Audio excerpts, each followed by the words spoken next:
Good morning, everyone. I am going to start reading Across the Bridge, Chapter 3, out of our second book of Magic Treehouse, The Night at Dawn. Across the bridge. Annie was under the tree, looking across the foggy ground. The knight's riding toward the bridge, I think, said Annie. The bridge goes to the castle. Wait, I'll look it up, said Jack. Give me the flashlight. He took the flashlight from her and pulled the castle book out of his pack. He opened to the page with the leather bookmark. He read the words under the picture of the knight. This is a knight arriving for a castle feast. Knights wore armor when they traveled down long and dangerous distances.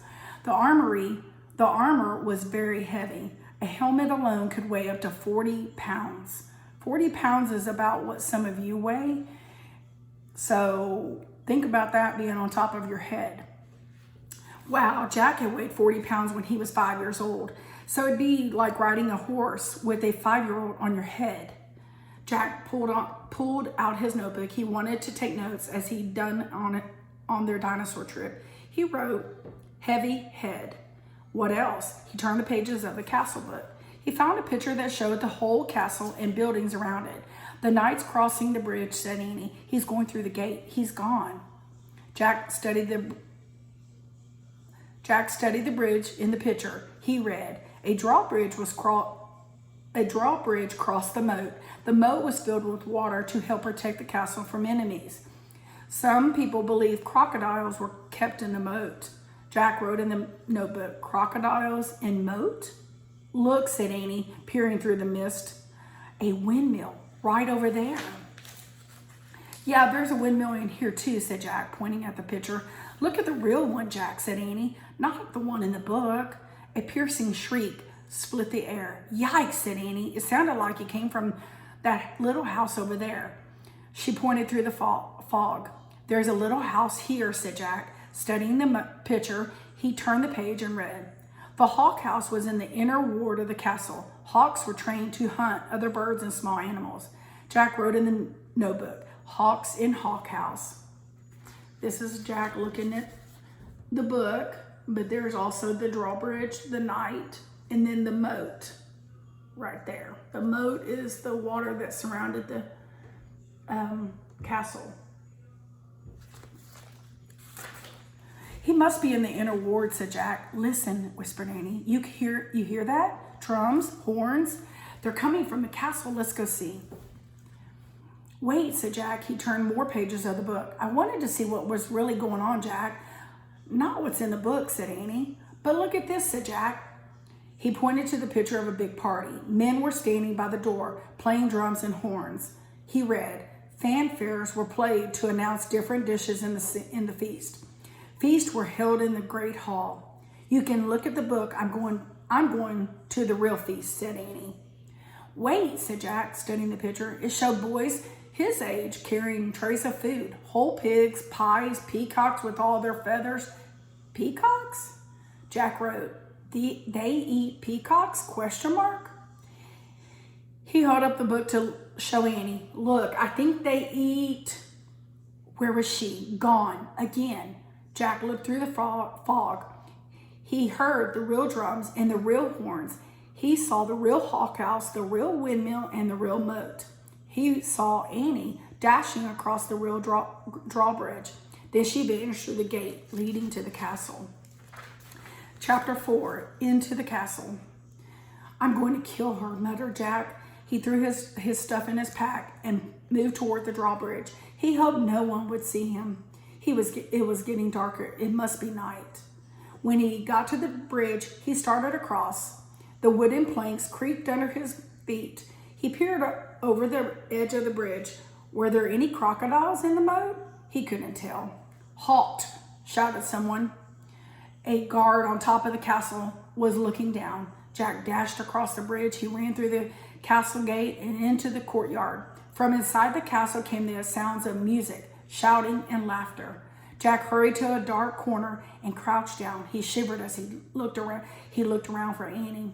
Torches lit the high wall around the courtyard. The courtyard was nearly empty. Two boys led horses that clopped over the gray cobblestones. Nay, Jack turned. It was the knight's black horse. Psst. He peered into the darkness. There was Annie. She was hiding behind a well in the center of the courtyard. She waved at him. Jack waved back. He waited until the boys and horses disappeared into the stable. There he dashed into the well. I'm going to find the music, whispered Annie. Are you coming? Okay, Jack said with a sigh. They tiptoed together across the cobblestones. Then they slipped into the entrance of the castle. Noise and music came from a bright room in front of them. They stood on one side of the doorway and peeked in. The feast in the great hall, whispered Annie. He held his breath as he stared in awe. A giant fireplace blazed at one end of the noisy room. Antlers and rugs hung on the stone walls. Flowers covered the floor. Boys in short dresses carried huge trays of food. Dogs were fighting over bones under the tables. People in bright clothes and funny hats strolled around among the crowd. Some played funny-shaped guitars. Some tossed balls in the air. Some balanced swords on their hands. Men and women dressed in capes and furs sat at a long, crowded wooden tables. I wonder which one is the knight, said Jack. I don't know, whispered Annie, but they're eating with their fingers. They're not using a fork or a spoon. Suddenly, someone shouted behind them. Jack whirled around. A man carrying a tray of pies was standing a few feet away. Who art thou? He asked angrily, meaning, who are you? Jack squeaked Jack. Jack squeaked Jack. Annie squeaked Annie. Then they ran as fast as they could down a dimly lit hallway. This is the person that asked who they were. And you can see kind of in there that that's the feast that they were having, or kind of like a big party.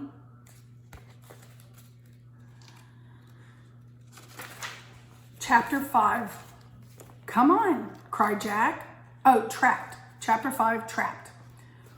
Come on, cried Annie. Jack raced behind her. Where were they being followed? Here, quick, Annie dashed toward a door off the hallway.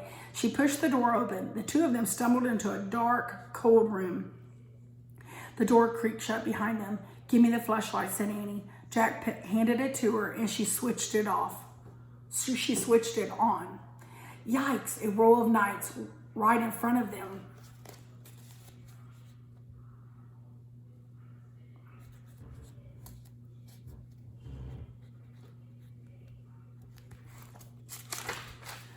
Annie flicked off the light. Silence. They aren't moving, Jack whispered.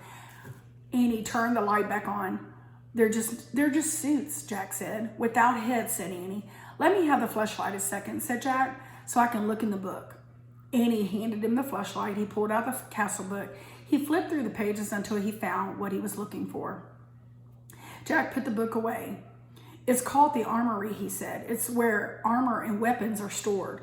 He shined the flashlight around the room. Oh, man, whispered Jack. The light fell on shiny breastplates, leg plates, arm plates, on shelves filled with helmets and weapons, on shields, spears, swords, crossbows, clubs, and battle axes. There was a noise in the hall. Voices. Let's hide, said Annie. Wait, said Jack. I got to check on something first. Hurry, said Annie. It'll take a second. Just a second, said Jack. Hold this. He handed Annie the flashlight. He tried to lift a helmet from a shelf. It was too heavy. He bent over and dragged the helmet over his head. The visor slammed shut. Oh, forget it. It was worse than having a 5-year-old on your head. More like having a 10-year-old on your head. Not only could Jack not lift his head, he couldn't see anything either. Jack! Annie's voice sounded far away. The voices are getting closer. Turn off the flashlight, Jack's voice echoed into the metal chamber. He struggled to get the helmet off. Suddenly, he lost his balance and went crashing into other pieces of armor. The metal plates and weapons clattered to the floor. Jack lay on the floor in the dark. He tried to get up, but his head was too heavy. He heard deep voices. Someone grabbed him by the arm. The next thing he knew, his helmet was yanked off. He was staring into the blazing light of a fiery torch. Someone had found Jack.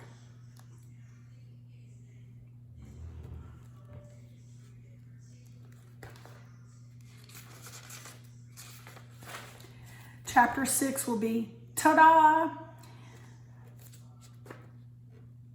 I will stay tuned till tomorrow, and I'll see you tomorrow. Bye. Miss you.